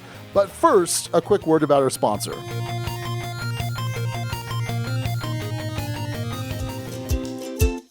One of the favorite Kickstarter fulfillments I ever received was Orleans Deluxe from Tasty Minstrel Games. And now, Tasty Minstrel has a brand new Orleans expansion called Orleans Invasion. This is the first large expansion for this award-winning game, and there are 6 scenarios inside, some new buildings, and several new event cards. What's really nice about these expansions is that they're modular, so you can kind of pick and choose what kind of experience you want to add. So for example, the Prosperity expansion adds some new buildings and introduces the Carpenter, a new craftsperson. In the Invasion scenario, players have to work cooperatively in order to fend off an invasion and fulfill some personal goals to win.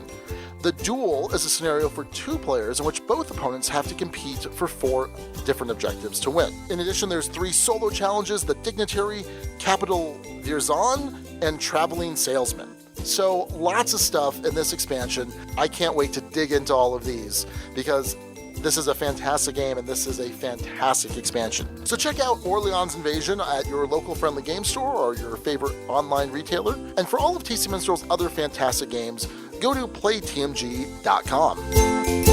Real quick, if it's all right with you, Dan, Alex just came online on Skype. Oh, no way. So I'm going to add him to the group call. Hey, Alex. Oh my gosh, this is awesome. Are you there? Yeah. Oh. We're heading off on a snorkeling trip, though. I got to go. Oh, that's it? Yeah, that's it. That's all you get. Oh, okay.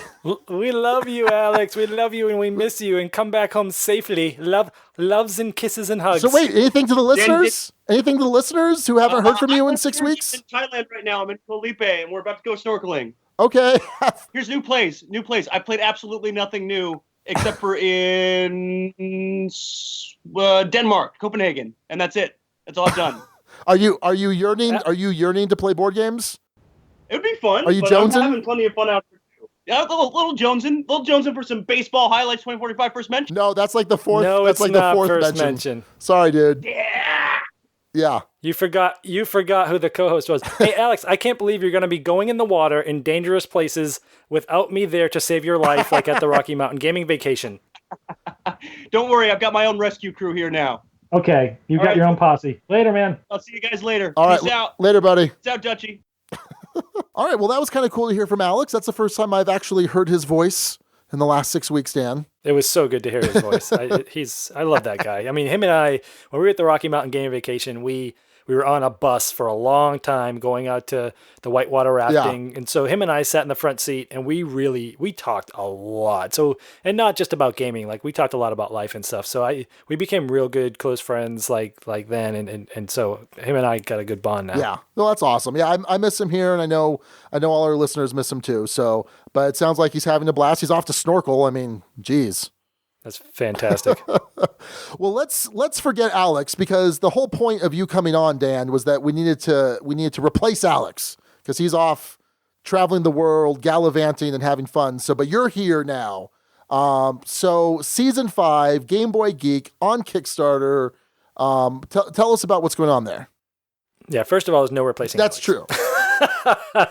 We'll never replace you. You're trying to fill his baseball highlight cleats. How's that? Now that I did do. I'll take credit for that. Yeah, so season 5, Game Boy Geek. This is the second season I've done a Kickstarter, and essentially I've been doing video reviews and such for 4 full years now. I'm going on the 5th year. I've done over 1,000 videos, over 800 of those being reviews. Last year did over 500 videos in just the last year. I had almost 10 videos come out every week, of course, because we had a new series of Allegro videos, which are 2-minute style reviews that also accompany full-length reviews, so that helped bump those up. But yeah, I've been working really hard. I still have a full-time job working as an engineer, but I've been also putting in about 30 hours a week on the channel. I pretty much I go to work, I come home, I'm doing gaming stuff, then I go to bed, and that's pretty much it for the last year. I've been really pushing hard to seed my channel with a lot of content and really try to grow the audience, because I'm really hoping that this push for Kickstarter will help get me one step closer to doing this full time. So sure. And what are some of the things that you're offering on the Kickstarter as kind of rewards for helping support you? Sure. So I mean, there's all different things. So there's of course when you support me, of course the main reason hopefully is because you like my content. Maybe I've saved you some money from not buying a game that I showed you not to buy, or maybe I actually helped you find the board game you loved. So, but there are some rewards that are there, and that's I've got things as little as $15. You can get a family pack that has a travel Ubongo game, along with some Wits and Wages cards, and along with some Dice Stars promos. But all the way up, there's 2 different family packs that have basically promos of all family level games. Then there's 2 different strategy packs which come with everything from like Scythe to you name it, lots of stuff. There's a baseball highlights card of me. And it's called King Yaz, all you baseball highlights fans, because I grew up in Boston and loved the Red Sox, basically grew up at Fenway Park, and so you call Yastrzemski Yaz. So the card is King Yaz, and he has since he won the Triple Crown, I worked with Mike Fitzgerald on designing some new abilities. So he has the Triple Crown ability, which is with a natural check, automatic home run. Oh yeah. Nice. And since he was a gold glover, you also get to cancel a hit. So he's got offensive and defensive. Ooh, that's really good. Yeah, there's a Splendor tile, which I've been in a few games now, a handful of games, and I've got to tell you, this Splendor tile is by far the coolest looking promo that I've ever been in. Like, so cool that that my friend looked at it, Greg, and he goes, "You need to order that as a canvas and put it on your wall." So I did. This is the big ruffle collar, right? Yeah, I love it. There's a lot of stuff there. There's also, like last year, there's some consultations with some very popular publishers and designers. You could hey, speaking of Bruno Cathala, who did the game, you could get a 1 hour consultation, a design consultation with him and Fedudi and Antoine Bauza, and big name designers and big name publishers like Iello, actually, that we just talked about today. There's also game bundles. If you want to do like the highest level pledge, you get every one of like the 48 promos in the entire Kickstarter pledge, plus either a signed copy of specific game or games, or there's some of them that are like 3 or 4 of like the best games that these publishers make. Those are the higher dollar pledges, but you get everything in either signed games or multiple games of different types and stuff from different publishers. So there's everything from little to big there. So let's go back to those consultations, because like you said, you did those last year too. Did you ever hear back from either backers or from the designer publishers as far as how that went? Yes. That's such a cool concept. As far as for everyone that I talked to, everyone absolutely loved it. When I called back up to the guys that did it last year and said, hey, just want to talk about it again.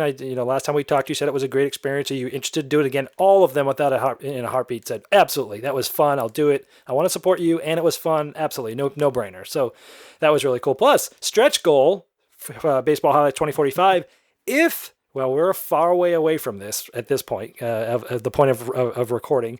If we get to the 30K mark, I will be doing a live stream Baseball Highlights 2045 versus the designer himself, Mike Fitzgerald. Ooh. Yeah, you gotta watch out for him. But we help me get there, because we're actually pretty far from that now. So it doesn't look likely, but with your help, we might get there. Who knows? Okay, so when does the campaign end? Good question. I think it's about March 14th-ish, somewhere around there. March 15th, the Ides of March, okay. Dan. Yeah, that might be a bad omen, huh? So currently you are sitting at 15,000. Do you ever sit back and go, that's a lot of money? Like when you like, yeah, kidding me? Right? Absolutely. Like absolutely. Like it's to help you make media content about board games of all things. It's kind of cool that there are that many people out there that are willing to support you, support other content creators. Like that's just cool. Like this community of ours is just awesome. It's fantastic. I mean, it's basically like living a dream. I mean, it is living a dream. Now, if I can do this full time eventually, this will be living a dream. And I think people, regardless of what industry it's in, when other people are passionate about what they're doing, sure. And you can sew into that, and you can see that you're helping them live a dream, it almost inspires you to go follow your dream. And it's like this interesting, inspiring story. And so I've done it with people. Now I'm on the receiving end, which is a little weird, but I love that because it helps me fulfill a dream, but it also helps spark ideas of dreams for others. And even by contributing, that happens, I think. Yeah, I agree. I think it's inspiring. It's just not only just to see it, but also to help be part of, the community that's helping support that. And to know I have a hand in that. Not in like a way like you owe me something, but in the sense of like, I helped with you. Like that's a cool feeling, I think. Yeah, and I mean, and I said this in the Kickstarter video, but literally like from the first video I ever produced, before I did anything, I thought about what I wanted to do. I thought about the big why. Why am I doing this? Why am I going to do this? And even from the first video, my tagline in the King of Tokyo dice says, helping you find the next board game you'll love. And it's really important because that's my mission. It always has been, always will be. And the first 2 words are the most important. Helping you. Because I'm not doing these videos to help myself. Like I'm doing it to help you. Like, and when I help you find or get excited about a game, or people write to me and say, "Oh my gosh, you told me about this game. It's our family's favorite game. We've had so many memories of it." That so warms my heart because that's my mission, is to help you. And so now this helps me help you. It's like this just beautiful circle. Yeah, no, I agree. I've been there too, and that's certainly a fantastic feeling. Any last thoughts, comments on the Kickstarter campaign itself? No, I'll just tell everybody that. I've been on the backer side of things, of backing other things, and it's so easy to look at stuff, and you get so used to looking at stuff and pledging and this and that, and it really it just goes over even my head as to how much work it takes to put one of these things together. And it's like, oh my gosh, we've been working since last November with publishers. I spent 2 full days at BGGCon in meetings with publishers, and then following up with them afterwards to get all these promos together and working with graphic designers. And it was like a 10-hour-a-week job since BGGCon to get this thing together. That's how much work it takes to put this together. And so I just want you guys to enjoy it. I want you guys to go to the page, check it out. If you feel led, it'd be great to contribute, and hopefully you'll get some other rewards as extra perks that help you enjoy your games better. And there's all sorts of rewards. So like if you're able to do a little bit, you could do a little bit. If you can do more. I mean, because you've got like $1, $10, $15, $25, and then up and up and up, just depending. So and lots of cool stuff. I mean, even now I've looked at this several times, but even now I'm just scrolling through everything again, and lots of cool stuff over here. Yeah, actually, one of the things there in the strategy pack was 2 cards to the 2 different new expansions coming out for Champions of Midgard. And before, when I launched, which was just last week, it wasn't even out yet, and just since then the Champions of Midgard expansion went up on Kickstarter. They've already raised $100,000, and I've got 2 cards that are in that. Yeah. Yeah, no, that's very cool. So before we wrap up with you, we had a couple questions over in the guild. So let's head over there. So Nick Hayes asks, what are a couple games on your shelf of shame that you're most looking forward to playing, but for whatever reason, they just never come out? He says for him, it's World of Warcraft and Forbidden Stars. Do you have a shelf of shame, or is it like a... Oh, I absolutely do. It used to be about 15 deep. And when I say shelf of shame, this is some that I've either bought or traded for that I still have not played. And I'm looking at it right now. So I used to have 14, and now I'm down to 4, which is good. But I'll tell you that I cheated. Last year, when I redid my room and I reorganized my entire game room late last year around Christmas time, I actually just got rid of about 5 of the ones that was on my shelf of shame. Then I'm like, you know what? Let's just give these to someone else because I'm clearly not going to get to them. So I kind of cheated, but one of them is called Timbuktu. It's an older out-of-print deduction game by Dirk Henn, Queen Games. Dirk Henn has done some games that I've liked in the past, and I love deduction games. And so I'm dying to get to this one, but for no other reason other than, I do almost all of my playing is new games for the reviews, so I can put out 6 reviews a week for you people. So it's like, it's not by choice. Right. If I have a day that I have free games, I would love to play this. Deduction games I love. Unfortunately, I find that most people do not. And so it's just harder for me to get this to the table. So that's one. The other one I would say is Crude, the oil game, a game that Stronghold reprinted. It's an old a reprint of a 1970s game called Macmillan. I think it's called Macmillan or something like that. Something like that, yeah. Yeah, and so that's like an older economic game, almost kind of supposedly feels like Acquire-ish in a way, but I've been wanting to get to that. So those are 2. Oh, and Reef Encounter from Z-Man, an older Reef Encounter. I've heard really great things about that. The rule book is just like blocks and blocks of text, so that's another reason why I haven't got that on the table. Yeah. But those are 3. Those are 3 of the 4 that I still want to really get to, but honestly, no time soon I see that happening. Yeah, so I'm kind of in the same boat. So I have a bunch of like different GMT war games that are just, it's not stuff that typically our audience wants to hear about. It's just, I mean, maybe they do and I'm just not, I don't know. But I have a bunch that I've been picking up over the last year or so that I've read the rule book, I've kind of organized them, and I'm very excited to play them. But just like you, I've got a podcast scheduled to get through. And they just kind of sit there. So I've got like Combat Commander, I've got 2 sets of Commands and Colors, and then there's just a bunch of other. I've got Star Trek Ascendancy, and Star Wars Rebellion is still on my shelf of shame because I'm a terrible person. But my shelf of shame is probably in the 30-35 range. Yeah, I was close to that at one point, but yeah, I get you. Yeah. Hey, we get each other. So BJ from Board Game Gumbo asks, or rather he says, I enjoyed your very thorough review of the new edition of Colosseum from Tasty Minstrel Games, and also the excellent side-by-side comparison of the old one the Days of Wonder version compared to the new one. He says a lot of your opinion hinged on the new money. So if you leave the money aside, which may or may not be a Kickstarter exclusive, do you give a thumbs up or a thumbs down to the new review or to the new edition? Well, first of all, for those that didn't see my review, I played Colosseum and I thought it was okay. I didn't think it was great. I didn't see this thing had been hyped up for so long that like I was expecting something great. And I think because if someone had just played the game with me and I didn't know what it was, I'd been like, hey, this is good. Okay.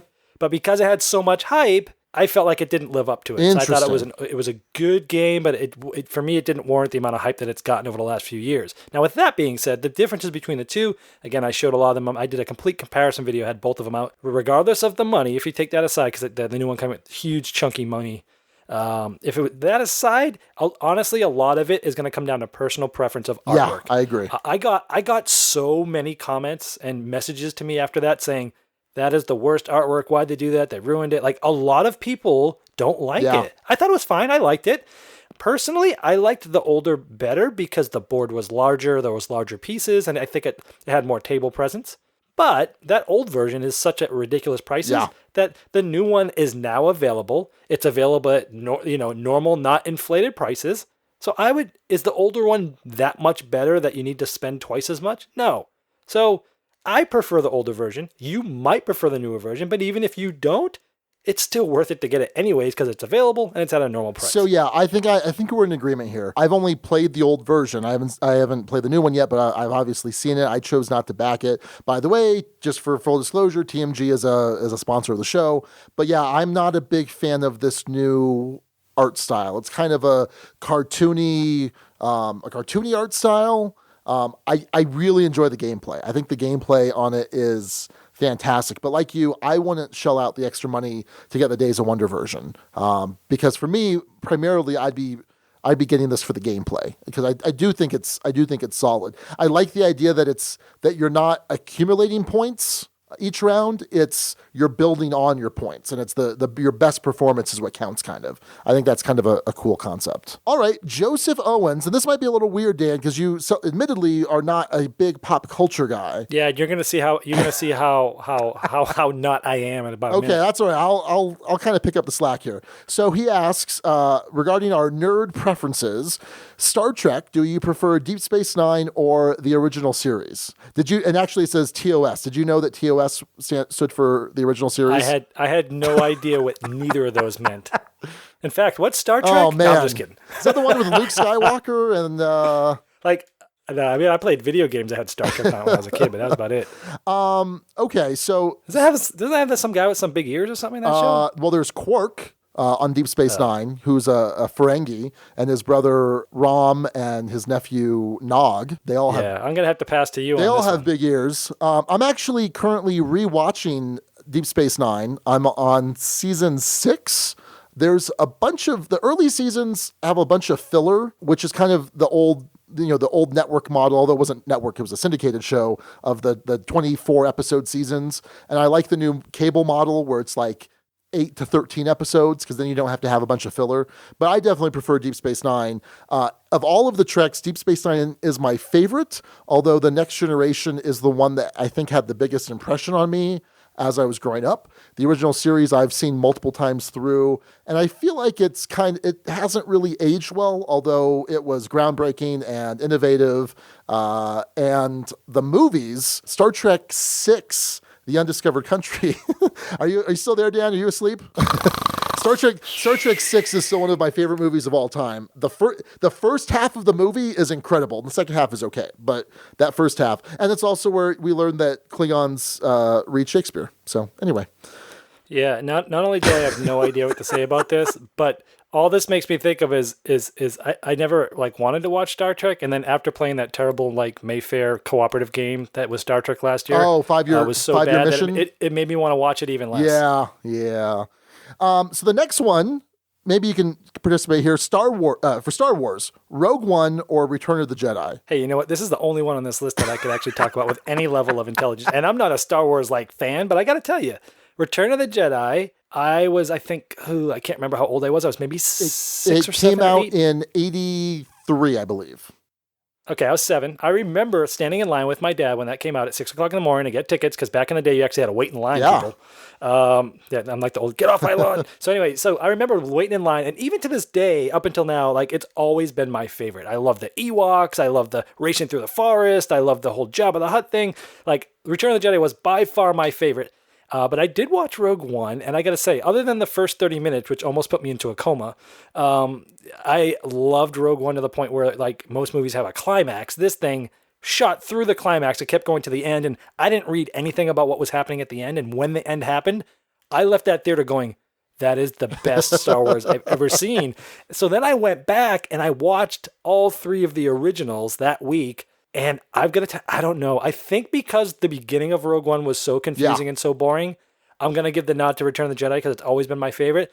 But I was on such a high leaving Rogue One that, like, I was texting my dad, this is the best one ever. But the first 30 minutes was just so, I don't know, slow and boring and weird and confusing, at least for me, that I got to give the nod to Return of the Jedi. Okay, so this is kind of a tough one. If you had asked me a month ago when I first saw Rogue One, I would have said Rogue One, because kind of like you, I had that same high after the ending, and without, because you didn't spoil it, I'm not going to spoil it, but basically, I mean, there's that. No, don't spoil it. I'm just saying obviously there's a big battle climax, and then there's some other stuff that happens too, and it was fantastic. Oh man, so good. And Raquel and I just saw it again chills. 2 weeks ago. But anyway.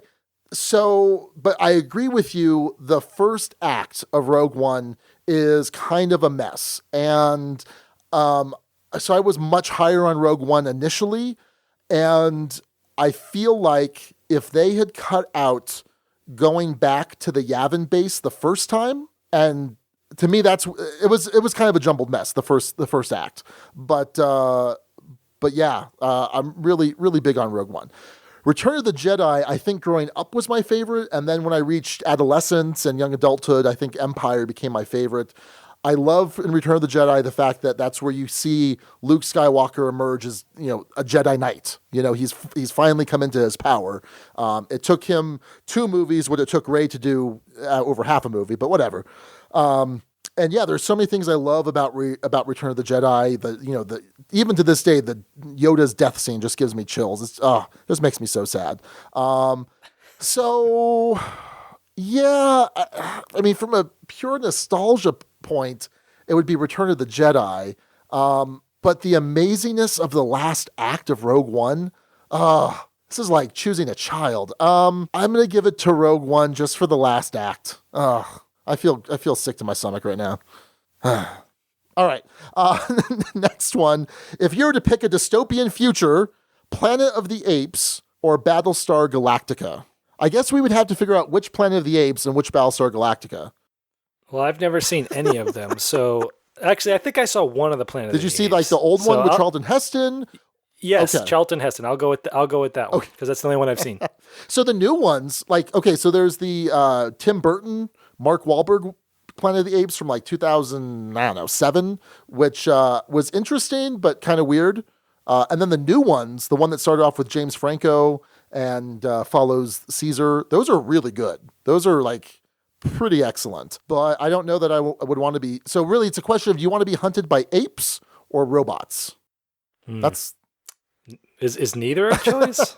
You got to pick one, Dan. You got to pick one. All right, we'll go with. Well, if I'm being chased, Yeah. I'd rather be chased by robots, because if I killed an animal, I would probably kill myself. That's how much I love animals. Like, I catch scorpions in our house. We live in Arizona, by the way. I catch scorpions in my house. My wife steps on them and crushes them and kills them, and I put them in a jar and walk across the street to a field and let them out. That's how animal loving I am. So I could never kill an ape. Okay.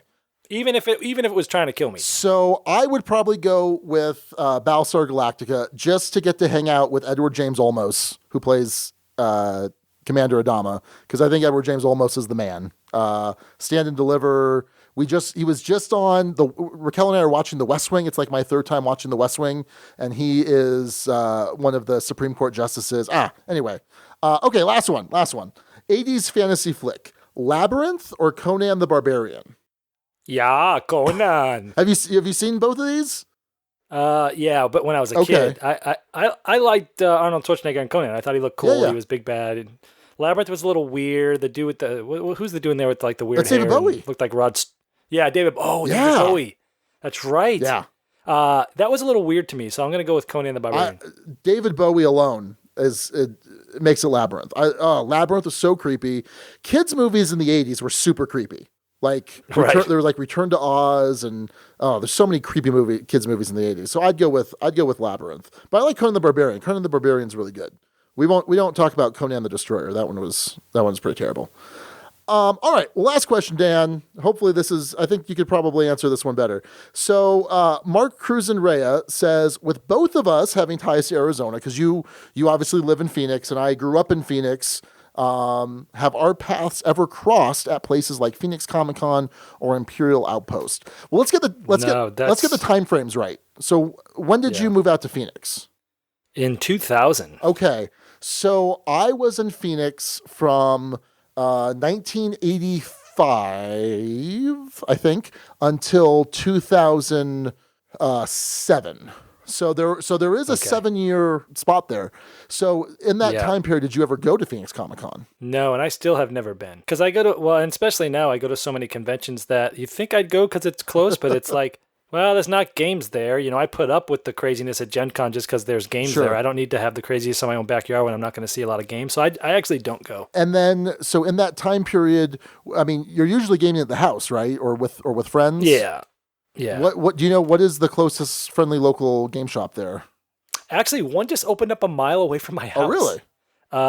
Yeah, so the main one that everyone goes to here is Game Depot, off of McClintock and Southern, and that's the one I typically go to.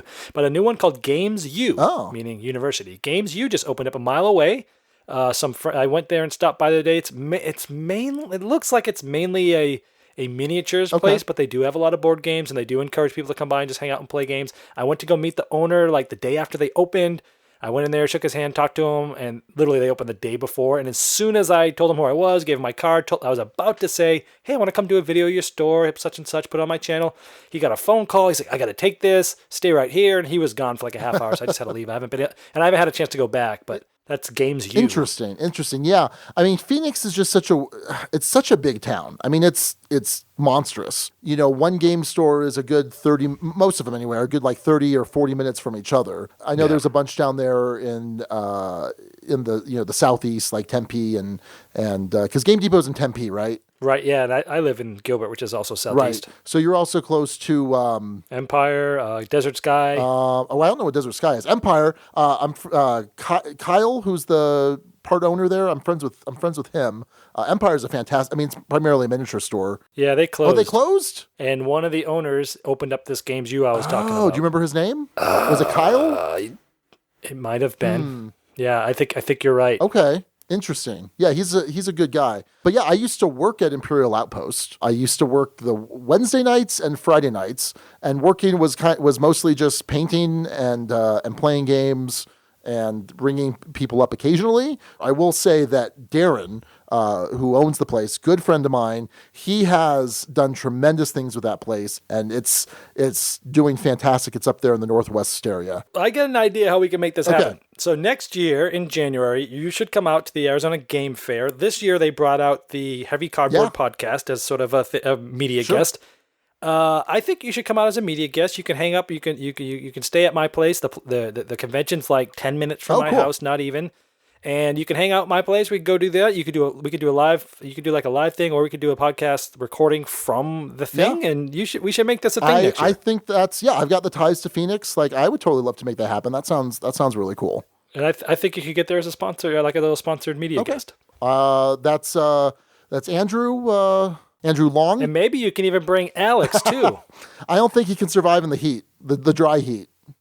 Yeah, but it's January. Oh, that's true. It's January. It's like perfect. It's like 75. I know all you East Coasters people are swearing at me right now.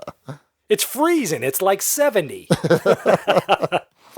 Yeah, it's interesting that, I mean, we did have that time overlapping, that 7 years, but for the most part, just kind of, I mean, because I was mostly running in miniature circles at the time. I mean, but you were still into gaming in that time period, right? Yeah, not as big as I am now, but I was actually probably more into the music side of things, because at that point I was in a traveling regional/national band at the time. So. Okay. Very cool. Well, that does it for the guild questions. We're going to wrap this episode up here. But first, Dan, as always, we need to talk about the runners-up for the episode title. It was a really strong week, and I don't think I realized it when I was looking at the guild and looking at all the different title suggestions. I was like, yeah, those are fine. But looking at them all together in one spot, it was a strong week, I thought. There were a lot of really good options there. We eventually went with King-agawa by Nick Hayes, but let's go through some of these runners up. Scott Sexton with Kanagawa Dude, which really only references Kanagawa, but I just find it funny because Cowabunga. I loved that one. Yeah, absolutely. Blaine Miley, he suggested Room with a Hue. We're talking about Grand Austria Hotel and, of course, the painting with Kanagawa. So that made a lot of sense. In fact, it was the most thumbed suggestion on the guild, but didn't quite cut it with us, but at least made the top 6. It's really good. Matt Franz with Beauty and the Geek. That's solid. And then Matthew Ward with Hotel Kanagawa. that one's pretty good. Enjoy the song. That's great. Right? Yeah. And then finally, Jeremy Robinson with Doodles and Strudels. Nice little rhyme there. So thanks everyone for helping name this episode. And again, go check out our Board Game Geek Guild number 2008. Every week we put up a Dukes on Deck where you can help contribute to what we're talking about in the upcoming episode. So, well, Dan, buddy, it was great having you again. Man, it was so fantastic. And I think my favorite part was cranking it up with the Albuquerque. I couldn't have done that if he was gone, but that really made it for me. I've been thinking about doing that for like the last 3 weeks since I knew I was going to be on here. I'm like, I got to get these pipes ready to do this Albuquerque thing. So you realize, Dan, that this is now your 3rd appearance on the show as a co-host. It's fantastic. I'd come back anytime. Well, it means you get the 3rd time host smoking jacket that has the DOD monogrammed on the front. So I'll be sure to get you that, and I'll send you the bill for it. It's $150. So, all right, yeah, cash on delivery. Nice. So obviously, if people want to support you, they can go over to the Kickstarter page. Otherwise, what are good ways to interact with you or follow what you're doing? Yeah, I mean, even the Kickstarter page or anything, just go to GameBoyGeek.com. Right there is everything. I mean, you want to find me on Twitter, Instagram, YouTube, Facebook, you name it. It's all right there. Yeah, awesome. So go check out Dan's channel, Game Boy Geek. So many videos, so much content. That's just a ton of stuff, Dan. Yeah, burning the candle at both ends for the last year and a half. So we need to get me full time so I can just burn the candle. Yeah. At one end. Absolutely. All right, Dan. Well, again, thank you for coming on and filling the void while Alex is off discovering who he is, what he believes, what he thinks. It was my pleasure. I love it. All right. Well, that's going to do it then for episode 131, King-agawa. Thanks again to our good buddy Dan for coming on and helping us review Kanagawa. Until next time, this is Sean. And Dan. And a hearty Hail Hydra. Thank you so much for listening to the Dukes of Dice. Today's episode is recorded in the Duchy and in the Ducal Embassy in Phoenix, Arizona on February 16th, 2017. Our theme music is provided by Carbo Hydro M from his Prime Legacy album. The Dukes of Dice are a proud member of the Dice Tower Network. For other great board gaming podcasts, check out DicetowerNetwork.com.